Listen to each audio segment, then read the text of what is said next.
नमस्कार साथियों, बाल विद्या मंदिर सीनियर सेकेंडरी स्कूल खत्रीपुरा के ई लर्निंग प्लेटफॉर्म पर मैं दिनेश कुमार आपका हार्दिक स्वागत करता हूं। आज हम एक इंग्लिश में ग्रामेटिकल भाग को लेकर चलेंगे, एक ग्रामेटिकल चैप्टर को लेकर चलेंगे जिसका नाम अपन देते हैं आज मॉडल्स।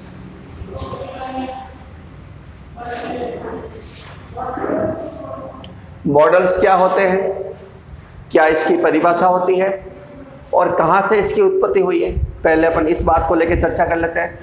तो मॉडल्स जो होते हैं वो ध्यान रखना, एक ऑक्सिलरी शब्द आपने सुना होगा या अपन इसको बोल सकते हैं हेल्पिंग वर्ब। ऑक्सिलरी या हेल्पिंग वर्ब जिसको अपन हिंदी में बोलते हैं सहायक क्रिया।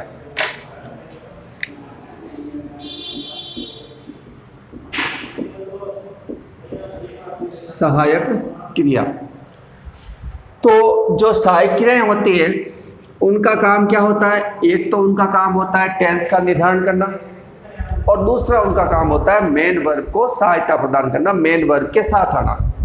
तो ऐसी सहायक क्रियाएं जो मेन वर्ब के साथ आती है और वाक्य में टेंस का निर्धारण करती है उसको हम जो है हेल्पिंग वर्ब या ऑक्सिलरी वर्ब कहते हैं।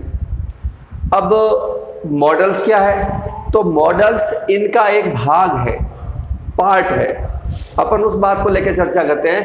पहले इस बात को लेकर चर्चा करेंगे मॉडल्स होते क्या हैं, मॉडल्स की परिभाषा क्या होती है, मॉडल्स कहाँ से बना है।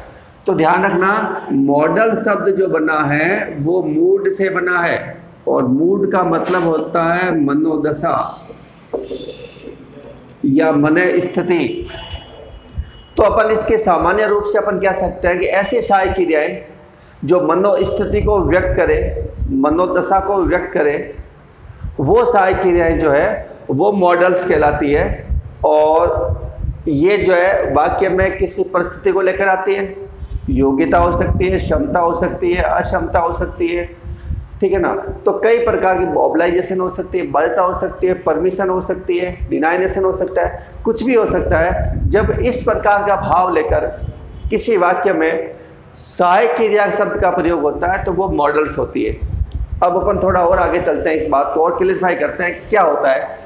तो अपन ये देखते हैं कि ये जो सहायक क्रियाएं जो होती है वो सहायक क्रियाएं जो है वो दो प्रकार की होती है, दो प्रकार की। एक प्रकार हेल्पिंग वर्ब का जो होता है वो होता है प्राइमरी, ठीक है, जिसको अपन हिंदी में बोलते हैं प्राथमिक। प्राथमिक सहायक क्रियाएं जो होती है वो होती है प्राइमरी, ठीक है। अब इनको प्रिंसिपल भी बोल सकते हैं, प्रिंसिपल हेल्पिंग वर्ब। अब इनमें कौन कौन से रूप आते हैं? इनमें एक रूप आता है बी का, एक रूप आता है डू का और एक रूप आता है हैव का। ये तीन जो है वो प्राइमरी हेल्पिंग वर्ब होती है। बी के अंदर देखते हैं is, are, am, was, were. Is are am जो होती है वो फर्स्ट फॉर्म होती है बी की और वाज वर जो होती है वो बी की सेकंड फॉर्म होती है, ठीक है। अपन डू की बात करते हैं तो एक तो डू खुद है, एक डज है और एक डिड है। ये तीन सहायक क्रियाएं डू से रिलेटेड है। और जब हैव की अपन बात करते हैं तो एक तो हैव खुद आ जाएगा, एक हैज होगा और एक हैड होगा। तो ये जो 11 सहायक क्रियाएं हैं, 6 बी की फॉर्म के रूप में, 3 डू की फॉर्म के रूप में और 3 ही जो है वो हैव की फॉर्म के रूप में। तो ये सारी जो है वो प्राथमिक या प्राइमरी हेल्पिंग वर्ब कहलाती है। ये जो होगा, ये वाला हिस्सा जो आएगा वो आएगा प्रेजेंट टेंस को लेकर और ये वाला हिस्सा जो रहेगा वो रहेगा पास्ट टेंस को लेकर और ये रहेगा प्रेजेंट को लेकर। कि भाई जब प्रेजेंट टेंस की बात करेंगे अपन तो इन सहायक क्रियाओं का प्रयोग करेंगे और जब पास्ट टेंस की अपन बात करेंगे तो इन सहायक क्रियाओं का अपन प्रयोग करेंगे। क्योंकि मैंने आपको पहले बताया है कि ऑक्सिलरी जो होती है या हेल्पिंग वर्ब जो होती है वो टेंस का निर्धारण करने के लिए आती है। जैसे मैं आपके सामने उदाहरण लिखूं, he is going to market. एक उदाहरण ये है, एक मैं लिख देता हूं, he was going to market. तो यहां मैं ये बताने का प्रयास कर रहा हूं कि यहां पे इज आ रहा है, मेन वर्ब ये है गोइंग, इसको बोलते हैं मेन वर्ब, लेकिन ये इज जो है वहां पे हेल्पिंग वर्ब है और वाज जो है यहाँ पे हेल्पिंग वर्ब है। जब मैंने इज हेल्पिंग वर्ब का प्रयोग किया है तो ये प्रेजेंट टेंस की बात होगी, प्रेजेंट कंटिन्यूअस की बात होगी, लेकिन जैसे ही मैंने वाज का प्रयोग कर लिया तो ये जो है वो पास्ट कंटिन्यूअस में चला गया। तो आपको ये बात समझ में आ गई होगी कि जो सहायक क्रियाएं जो होती है वो टेंस का निर्धारण करती है। जैसे इसमें प्रेजेंट टेंस हो रहा है और इसमें कौन सा हो रहा है, पास्ट टेंस हो रहा है।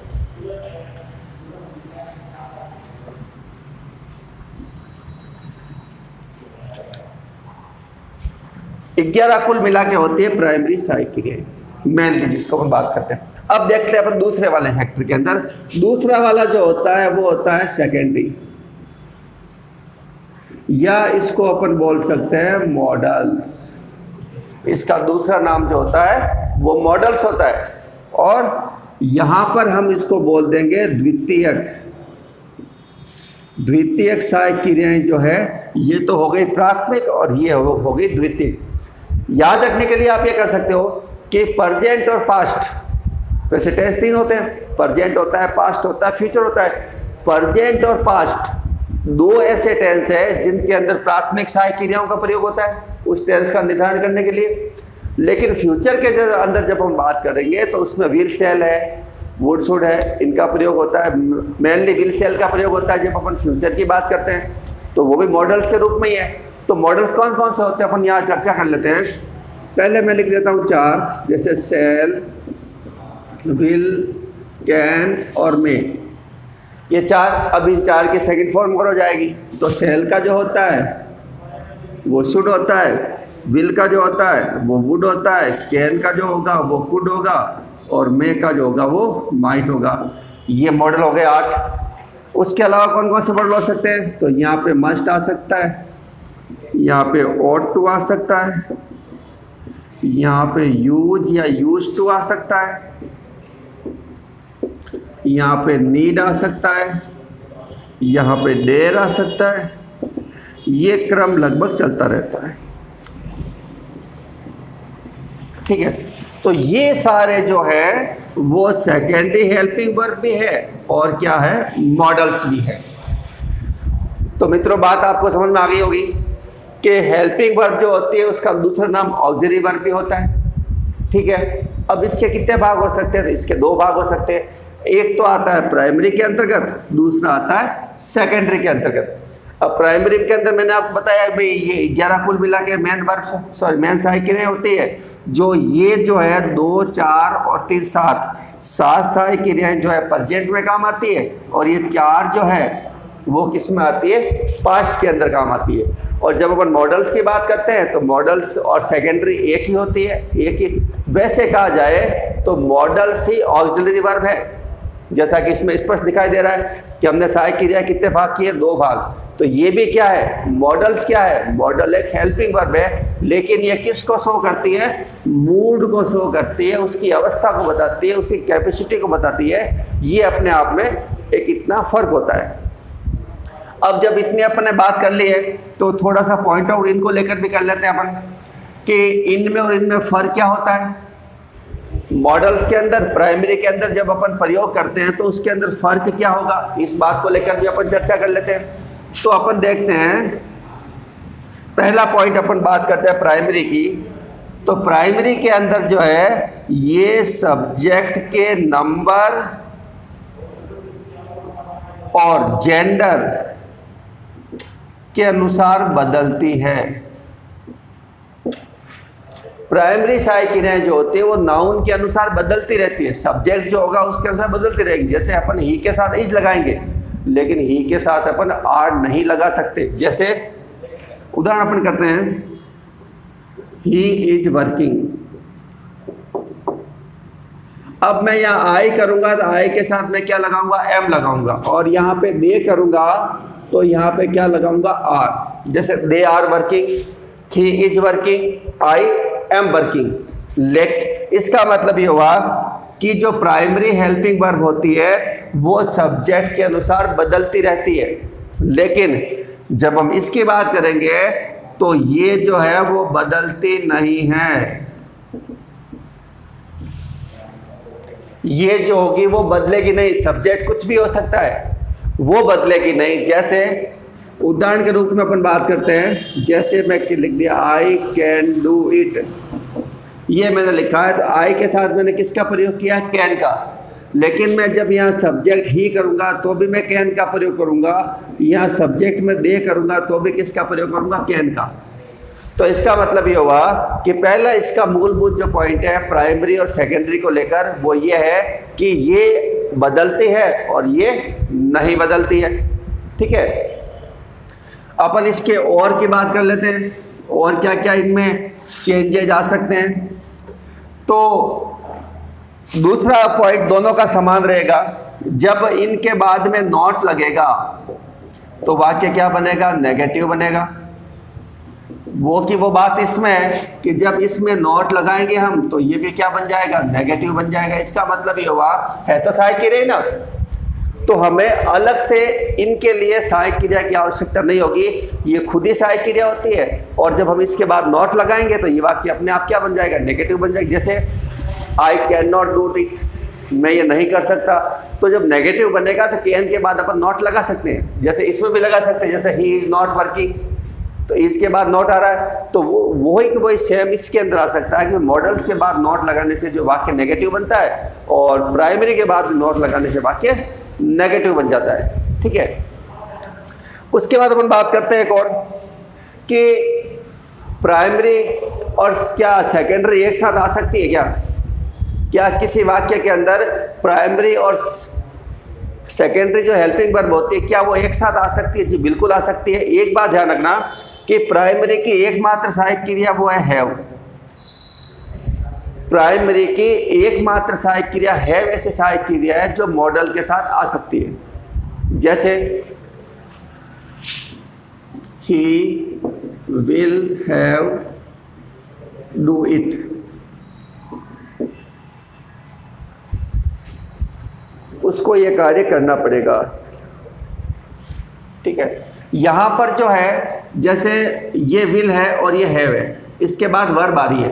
ठीक है ना, टू अपन यहाँ लगा सकते हैं, he will have to do it. ठीक है ना, तो यहाँ पर जब हम बात करते हैं तो ये सहायक क्रिया मॉडल है, ये सहायक क्रिया प्राइमरी है और ये जो है वो वर्ब आ रही है इन्फिनिटिव के रूप में। ठीक है, अब शर्त क्या रहती है? एकमात्र हैव ऐसी है जो आएगी, और ये सहायक क्रिया में से कोई सहायक क्रिया जो दूसरी नहीं आएगी वो एक सहायक क्रिया के रूप में नहीं आएगी, वर्ब के रूप में तो आ सकती है। जैसे हैव वर्ब खुद होती है तो ये तो हैव एक फर्स्ट फॉर्म के रूप में आ सकती है, लेकिन सहायक क्रिया के रूप में आपको हैव ही एकमात्र ऐसी सहायक क्रिया है जो मॉडल के साथ आ सकती है। लेकिन इसकी एक शर्त और होगी कि मॉडल हमेशा पहले आएगा और उसके बाद में क्या रहेगी? प्राइमरी। किसी भी वाक्य के अंदर जब मॉडल और प्राइमरी दोनों साथ आते हैं तो आपको मॉडल पहले लेना है, प्राइमरी को बाद में रखना है, और प्राइमरी के तो एकमात्र है वो आपके सामने है वो आएगी। तो ये बात ध्यान रखें कि मॉडल और प्राइमरी दोनों एक साथ आ सकती है, लेकिन मॉडल पहले आएगी और प्राइमरी बाद में आएगी। ठीक, उसके बाद में वर्ब आ सकती है। तो मित्रों ये बात जो थी आज मॉडल्स को लेकर थी इंट्रोडक्शन के रूप में कि मॉडल्स होते क्या है, क्या इनका प्रकार हो सकता है, क्या इनकी जो है अर्थ निकलता है, और वाक्य के अंदर जो है हम किस प्रकार से जो है मॉडल्स का प्रयोग करते हैं। तो ये सारे मॉडल्स जो है अनेक प्रकार की स्थितियों को बताते हैं, जैसे संभावना को बताते हैं, पॉसिबिलिटी को लेकर मॉडल का प्रयोग होता है। ठीक है, ऑब्लाइजेशन को लेकर होता है, परमिशन को लेकर होता है, एक शब्द और आता है जिसके अंतर्गत आप जो है बाध्यता जो जिसके बारे में अपन बात की थी ऑब्लाइजेशन को लेकर। ठीक है, सर्टेनिटी को लेकर आता है। ठीक है ना, कैपेसिटी को लेकर आता है, ऑब्लाइजेशन की बात अपन ने कर ली। तो ये मॉडल जो आते हैं ये इस प्रकार के भावों को लेकर आते हैं। जैसे मैं आपके सामने एक उदाहरण लिखता हूँ, जैसे अभी मैंने लिखा था, वापस उसको लिख रहा हूँ, आई कैन डू इट। जब मैं यहाँ पे कैन का प्रयोग कर रहा हूँ, इसका मतलब ये हो गया कि मैं ये काम कर सकता हूँ, और कर सकने का मतलब ये हुआ कि योग्यता को लेकर है कि आपके अंदर ये एक योग्यता है, एबिलिटी है, उस एबिलिटी को लेकर जो है आप इस बात को कह रहे हैं, ठीक है ना। मे का भी प्रयोग होता है, विल का होता है, शुड का होता है, वुड का होता है। हम अगली वाली जब भी क्लास होगी उसके अंतर्गत जो है हम इनके अलग अलग भागों को लेकर चलेंगे। आज जो था वो मॉडल के इंट्रोडक्शन के रूप में था कि मॉडल होते क्या है, कितने प्रकार के होते हैं, कौन कौन से होते हैं, ये आपके सामने है। प्राइमरी कौन सी होती है, सेकेंडरी कौन सी होती है। जब भी अगली क्लास होगी उस अगली क्लास के अंतर्गत जो है हम मॉडल्स के प्रत्येक भाग को लेकर जो है चर्चा करेंगे कि अपन सेल का प्रयोग किन परिस्थितियों में कर सकते हैं, विल का प्रयोग कब होता है, कैन और मे का प्रयोग कब कर सकते हैं, या फिर शुड या वुड या कुड माइट का प्रयोग अपन कब कर सकते हैं। तो मित्रों चलते हैं, अगली वाली क्लास में फिर मिलेंगे। जब तक के लिए अपने आप को सुरक्षित रखिए, सहमित रखिए और अपने आप को कोरोना से बचाए रखें। ज़्यादा से ज़्यादा जो है घर में रहने का प्रयास करें, और जब ज़्यादा ज़रूरत होती है तभी आप बाहर निकलें, अन्यथा जो है अपने घरों में रहें, सुरक्षित रहें। धन्यवाद।